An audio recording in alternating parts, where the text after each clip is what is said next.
Lu baru gak sih, Kak? Apa? Kursi lu baru ya? Kagak, udah lama sih. Pasti baru lihat. Ya, enggak, ini udah lama, tapi plastiknya belum pernah dicopot. Lagi gini. Halo saudara-saudari, terima kasih telah bergabung. Buset, kok kayak gini formal amat. Santai. Hai guys. Hai guys, welcome back to another video. Ya gitu.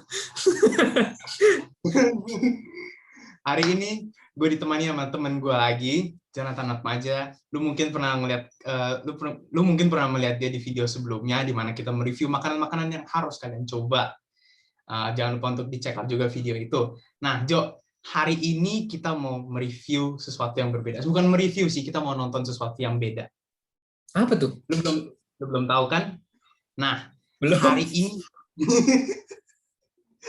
Hari ini kita mau mereview lagi. Mau nonton, sebenarnya lebih ke mendengarkan cerita-cerita horor yang merupakan kejadian asli. Jangan lupa untuk matikan lampu kalian. Gap. Nih ya, untuk saya lagi nonton di rumah, ini lampu tengah matiin. Ini yang nyala cuma lampu tidur. Oke. Minta orang tua lu untuk lampu luar dimatiin juga. Jangan dong.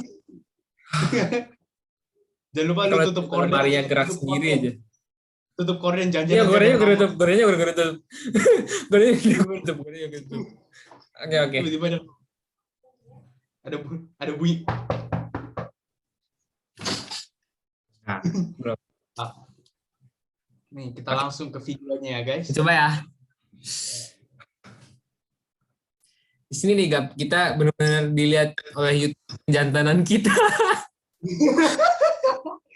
Diuji kejantanan kita, Jo. Betul. Ini ya. 3 true scary horror stories. Nah, seperti yang video minggu lalu kan gue bilang, lu kalau cheat day lu mau bilang mana? Nah, kalau di sini gue bilang, menurut lu nanti lu urutin dari yang paling tidak seram ke yang paling seram. Lu urutin aja. Setelah kita nonton. Sudah. Video berapa menit, Gap? Videonya sekitar 10-an. Yalah.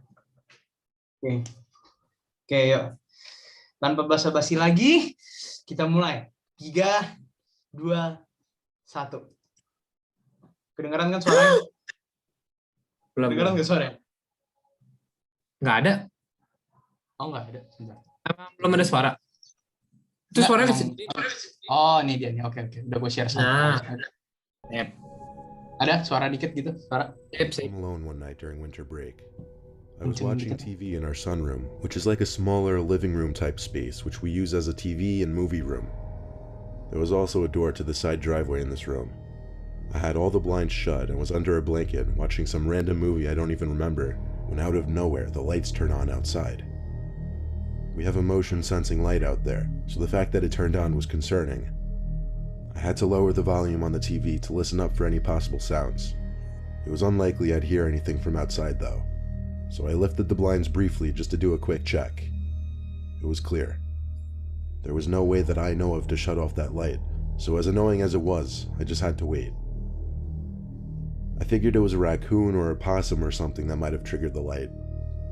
Though the more I thought about it, the less that made sense. So I put on my shoes and just walked around the driveway to ease my mind. No one was there, so I could go back to watching TV with a clear head.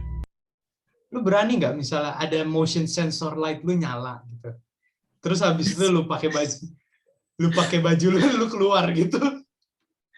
Sumpah. Enggak. Gila. Ya kecuali mungkin kayak kalau misalnya sensornya bisa ngerasain ada kecoa yang lewat atau ada cicak lewat, gue masih ngerti. Tapi kalau misalnya kayak yang mereka baru nyalanya kalau misalnya ada sesuatu yang gede yang lewat, concerning. Gue gak berani sih kalau itu. Concerning. Misalnya lu tahu gitu orang tua lu lagi keluar gitu, lu ditinggal di makanya. rumah misalnya 2 hari gitu, terus malam pertama tiba-tiba motion sensor lu udah nyala, udahlah. Apa itu serem sih. Some time passed, and I suddenly heard a bucket full of something fall over outside, and then the motion sensing light turned back on. The first time it happened, I was concerned, but now I was straight up scared. Someone or something was out there. I was hoping it was an animal, but I really started to doubt it. I didn't want to get up because the couch was actually the only blind spot from the door to the side, and I had a fear of getting up and seeing somebody standing at that door. I wanted to shut the TV now, but the remote was in the middle of the coffee table, and I was afraid to even move that much. I looked to the blinds, which were fully pulled shut. However, I wasn't looking at the blinds. I was looking at what I saw through the blinds. There was a perfect outline of a person standing on the other side, with their arms stretched out a bit from their body. I don't know how to describe in writing how I felt in that moment, but there was an intense feeling in my heart and stomach area, and I felt like it was harder to breathe. That's how scared I was. I got up from the couch as quietly as I could, but before I could even get to the door that separates the sunroom and the dining room, the person on the other end started knocking aggressively on the window. I wanted to scare them away somehow, but I was too scared to go out there, so I screamed in a shaky voice, "I'm calling the cops." I stood by the doorway for a second. Aduh. Coba napas. Oh. Itu, lu bayangin deh, Gab. Itu kan rumah lu kan pintu depannya teralis ya. Terus kan misalnya lu lagi nonton TV di kursi meja makan lu nih. Iya. Lu nengok kiri ada orang depan pintu jeger gitu. Apalagi kalau lu tempatnya kayak lu misalnya lu kan kalau nggak salah rumahnya tuh, jadi ini kan lu di kamar kalau nggak salah, di luar kamar lu tuh langsung sofa ya, langsung bisa nonton TV kan kalau nggak salah. Habis itu kan lu nonton TV ngadep sini, kalau nggak salah sebelahnya itu pintu depan kan gitu. Coba lu lagi nonton gitu, tiba-tiba lu nengok gitu ke depan pintu lu kayak gini, langsung ada orang gitu. Sumpah, itu bukan teriak, gue cipirit. Yakin gue. Misalnya atau kalau lu lagi berdiri tiba-tiba lu nengok ada orang gitu, kencing lu berdiri. Fix itu. Second to see if they stopped, and they did. But I saw the shadow beyond the blinds move towards the door, and I saw some old, crazy-looking woman with wiry hair on the other side of the door. For a moment, I felt less intimidated, until she started banging on the glass of my door with both hands, screaming as if she were mental. I slammed the door to the sunroom and called 911. I reported some crazy, mental old woman attempting to break into my house. I was told to wait in a safe, locked room with a weapon to defend myself until the police arrived. Any nightmare I ever had about a break-in came true when I heard glass shattering outside of the bathroom. I waited a minute after not hearing anything to slowly and quietly unlock and open the bathroom door. I peered into my living room, and there she was, the old woman with the wiry hair, standing in the middle of my living room in front of a broken window. She spotted me when I had the door open and came rushing over to the door. I screamed like the scared 17-year-old I was and slammed the door shut again. The old woman started knocking on the door and wouldn't stop. She was saying things under her breath on the other side, and I couldn't make out any of it. I was too busy crying and begging her to go away.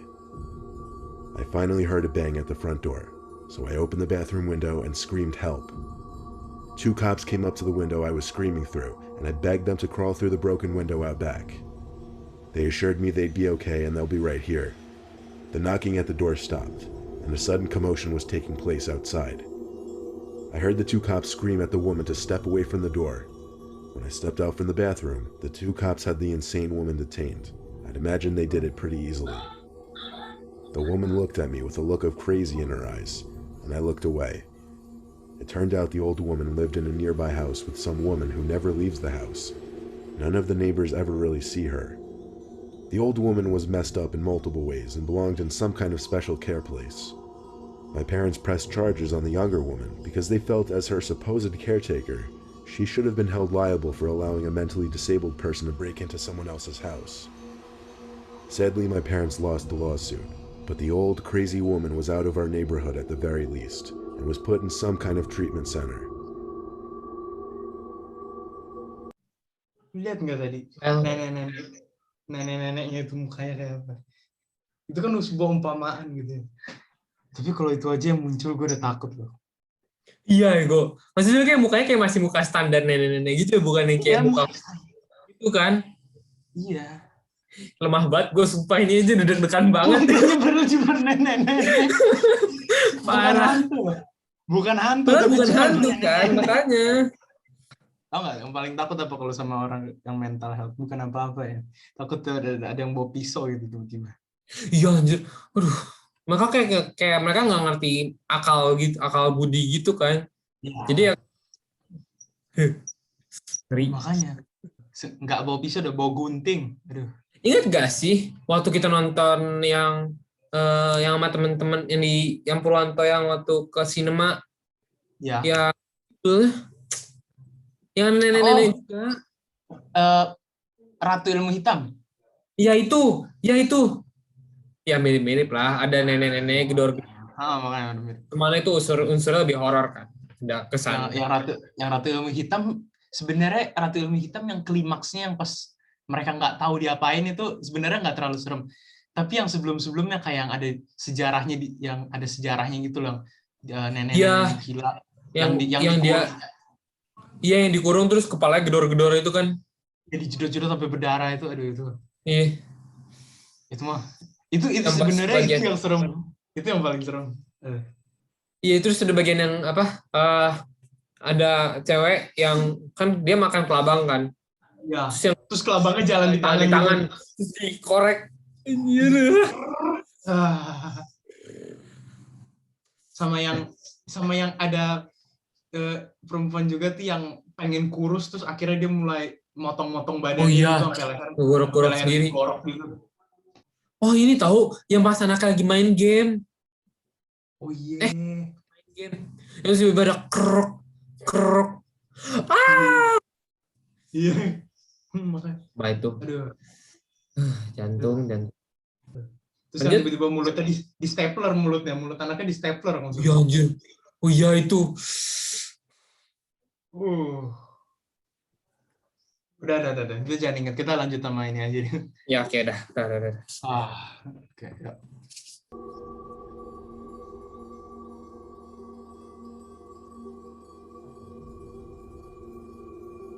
I own a small house on a big property in the rural part of New York, and I go up there a bunch of times a year in the winter months to go skiing.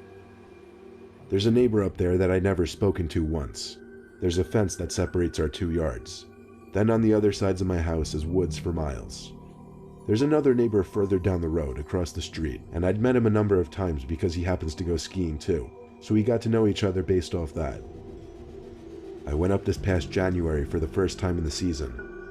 As I walked up to the front door, I heard a kid laughing nearby in the neighbor's house's direction. I figured they had kids, which was news to me. Stepping into the house for the first time each season was always weird. A house that would be empty for a majority of the year, so I'd have to turn on the water and heat and everything, of course. The first night, I slept like a baby after the 4-hour drive from Connecticut. The next morning, after eating breakfast and changing into my ski gear, I went outside and found a big red ball sitting in the snow on my front lawn. It wasn't there the day before, so I assumed it belonged to the neighbors. I took the ball and threw it over the fence separating our properties. Then I went off to the ski lodge to meet my friend, and we spent the day skiing. When I got back, it was dark out. I'd eaten dinner with my friend, so I was ready to go to bed. Walking to the front door, I noticed that once again, that big red ball was sitting on my front lawn.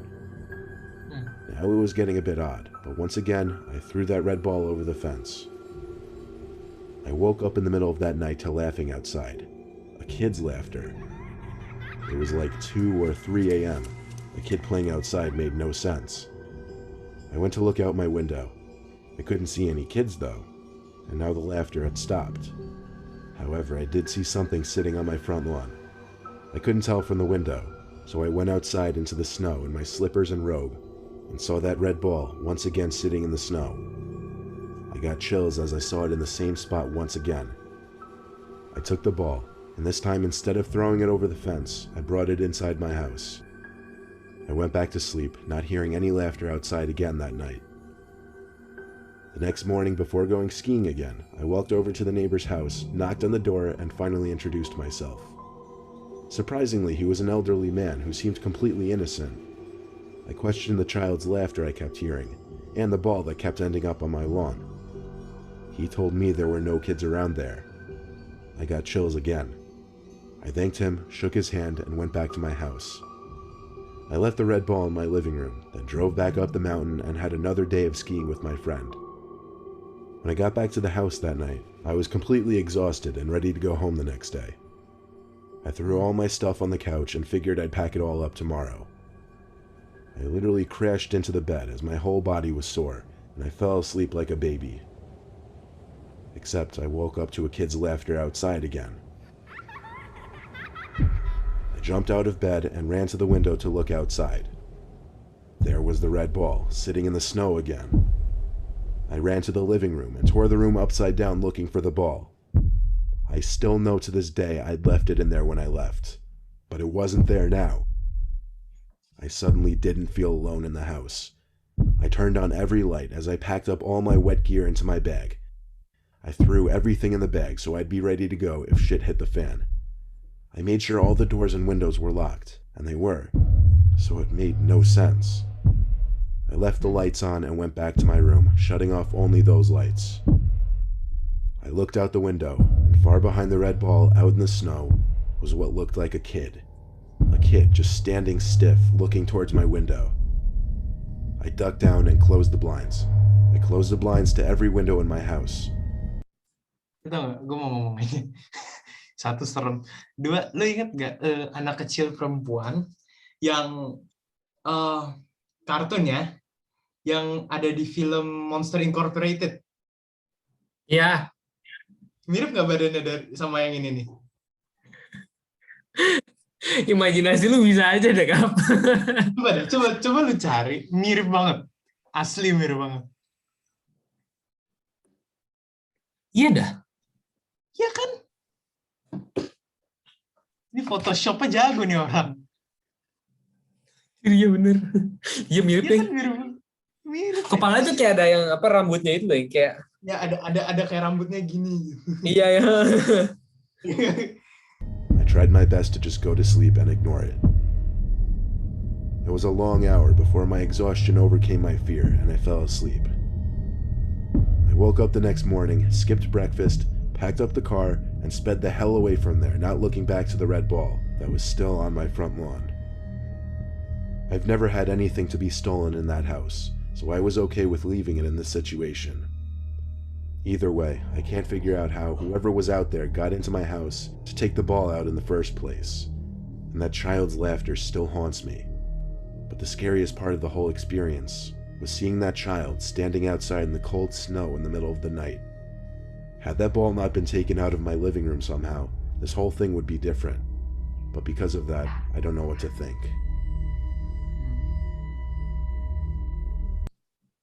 Menurut gue masih sereman yang pertama sih. Yang pertama serem banget. Ya soalnya kayak neneknya masuk dalam rumah kan. Kalau ini kan enak luar. Kalau anak ini masuk, gue masih sereman yang ini. Iya bener. Horornya kan ya.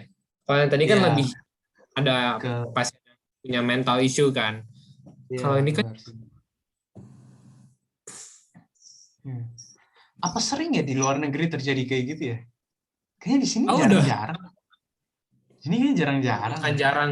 Nggak sebenarnya kalau dipikir-pikir gue pernah aja gitu cerita-cerita udah kalau di Indonesia.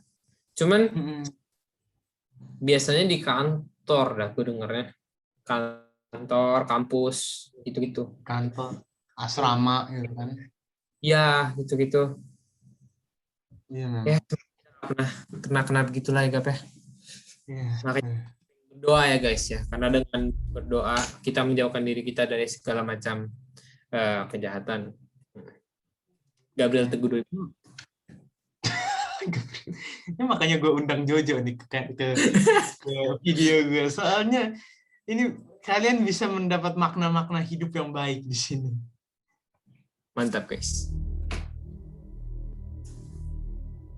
My roommate George and I met through work. We live 15 minutes from the office and carpool together every day. To get right into it, recently we got a new neighbor. As recent as 2 weeks ago, actually. We didn't see him unpacking or anything. We never even saw what he looked like. We didn't even know if he was a man or a woman, or how many people moved in. But I say he because obviously we found out eventually. So on the third day, George and I actually went next door to introduce ourselves, but he didn't answer the door. He was home, his car was in the driveway. We figured maybe he just couldn't answer it for whatever reason. As we were walking back down the driveway, George stopped me and told me under his breath to look at the window next to the front door. I looked and saw a kink in the blinds. A man was holding it up and staring through it like a creep. George and I looked at each other and kept walking, agreeing that was both insanely awkward and creepy. Now we knew already he was not going to be the best of neighbors. That night at around 1 in the morning, I just started hearing noises coming from outside. It's warm where we live year-round, so the windows are always open. I went to go look outside, and my room is upstairs, so it kind of overlooks the neighbor's backyard, which was where the sound was coming from. I saw the neighbor.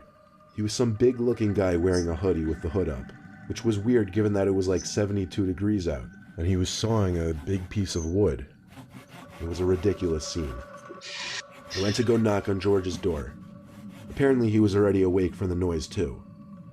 We had work early the next morning, and what this guy was doing at this hour was nuts, and it went on for some time. We agreed to go over and ask him politely to stop. Since he was outside, we knocked on the gate instead of the door.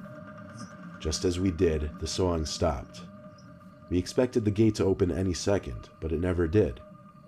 At least the sawing stopped though, so we went back to sleep.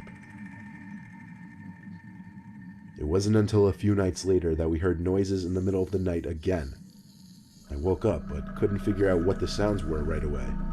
Not until I got to the window and realized the sounds were screams. The screaming seemed to be coming from inside the house next door, and I saw the neighbor outside in his backyard again. He was hurrying into his house, but he was dragging something. I couldn't tell what. Then he stopped and looked up at my window.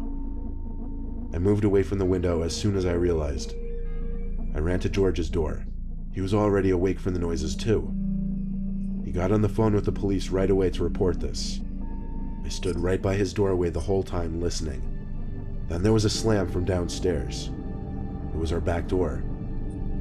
We looked at each other with horrified looks on our faces. George yelled into the phone to send help because the man just entered our house. While he stayed on the phone with the cops, I went to the hallway and then to the stairway. Gue ngomong aja, sorry ya. Gue kalau ada kejadian gini, gue nggak mau keluar dari kamar gue. Gue kayak iya sama, gue bakal di kamar. Cuman kayak mikir gitu, kira-kira jalan keluar selain pintu utama di mana yang kira-kira dia nggak tahu. Jadi bisa kabur dari rumah. Jujur aja ya, kan kalau misalnya dia bilang badannya gede, tinggal didobrak. Iya. Bener deh.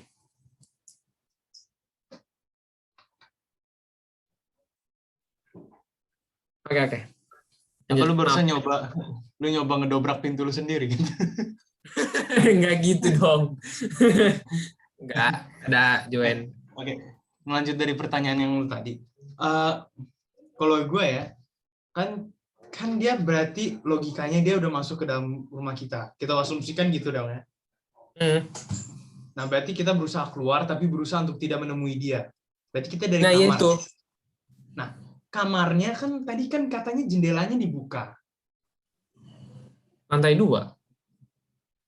Nah iya sih, tapi tadi lu lihat nggak kamarnya rumahnya nggak terlalu tinggi sih sebenarnya. Itu ilustrasi, siapa tahu tinggi.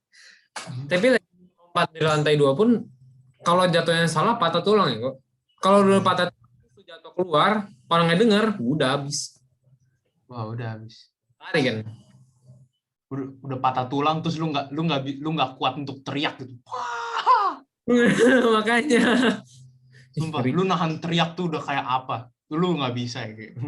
Udah, lu tinggal pura-pura mati aja gitu. Orangnya soalnya udah pasti keluar.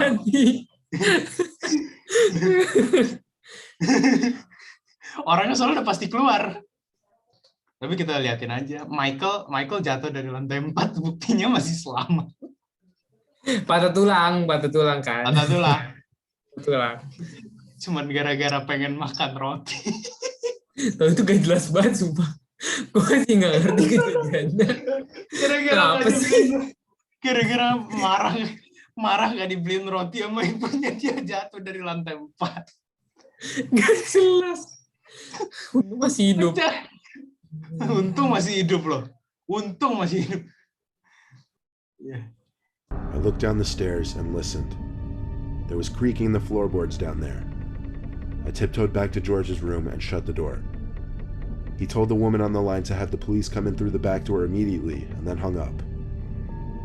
There's no lock on his door, so we pushed up against the door in case, God forbid, the man tried to open it. I heard footsteps coming up the stairs fast. Then the bathroom door opened. Footsteps then moved quickly to George's door, and we began to push as hard as we could. The man tried pushing the door open, ramming it, and then hitting it with some kind of blunt object.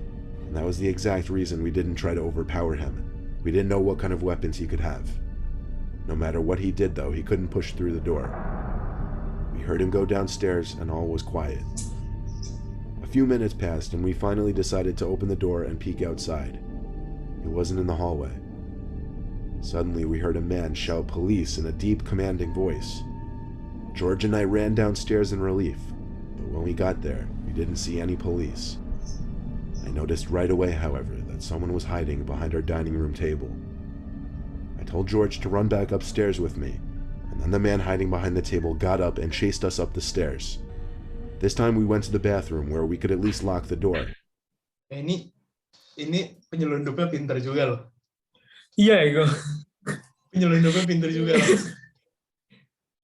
Dia jago banget. Dia pura-pura jadi polisi, dia teriak, polis. Pintar loh. Tuh 2000 IQ move. Iya, makanya. Is this Einstein trying to rob a house?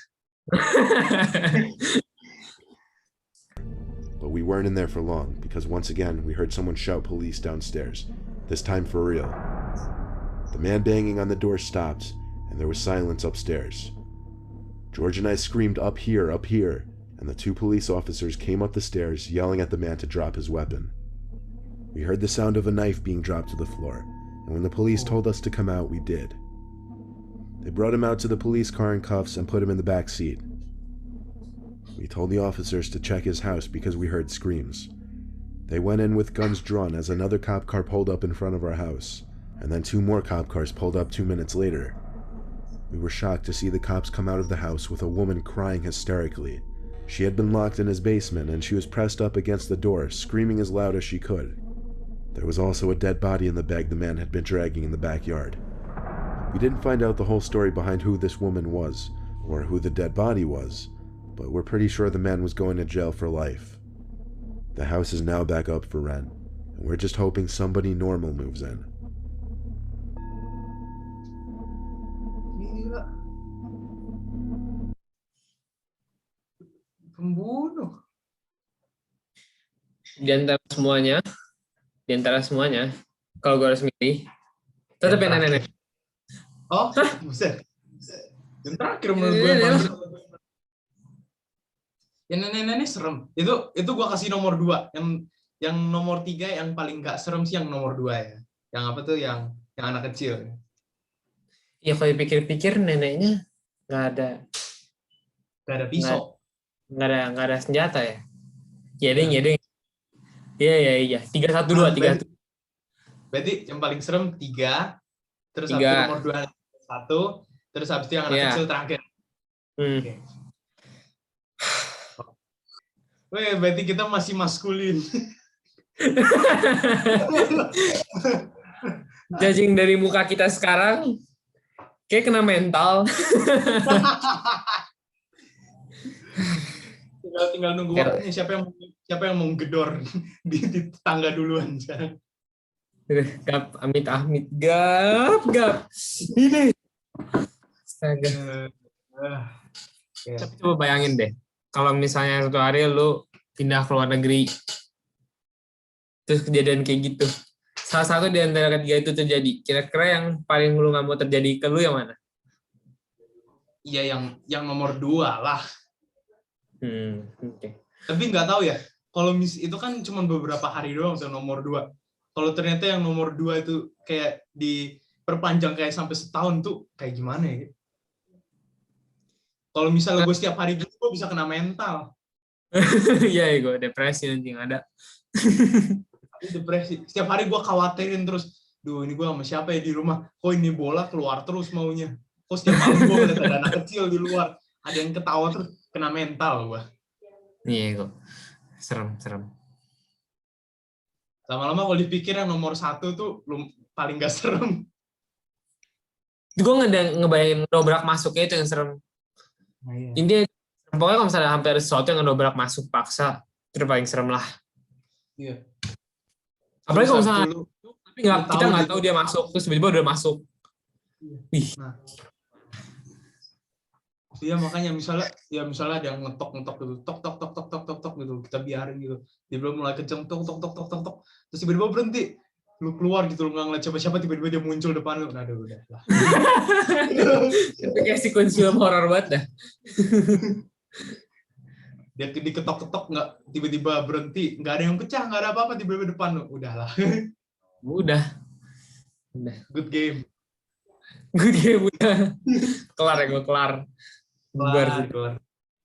Makasih semua sudah menemani kita semua. Semoga kalian tidak ketakutan seperti kita. Enggak, kita mah nggak ketakutan ya. Kita nggak ketakutan. Nggak takut. Terima kasih semua untuk menonton video kali ini. Terima kasih untuk Jojo sudah menemani gue selama video menyeramkan ini. Oke. Jangan lupa untuk subscribe channel gue. Jangan lupa untuk turn on notification gue. Turn on notification channel. Oke. Jangan lupa untuk follow temen gue Jonathan Atmaja di Instagramnya. Nanti gue share linknya di deskripsi. Oke, kita akan ketemu kembali di video berikutnya. Dah guys. Oke. Udah semuanya. Udah semua.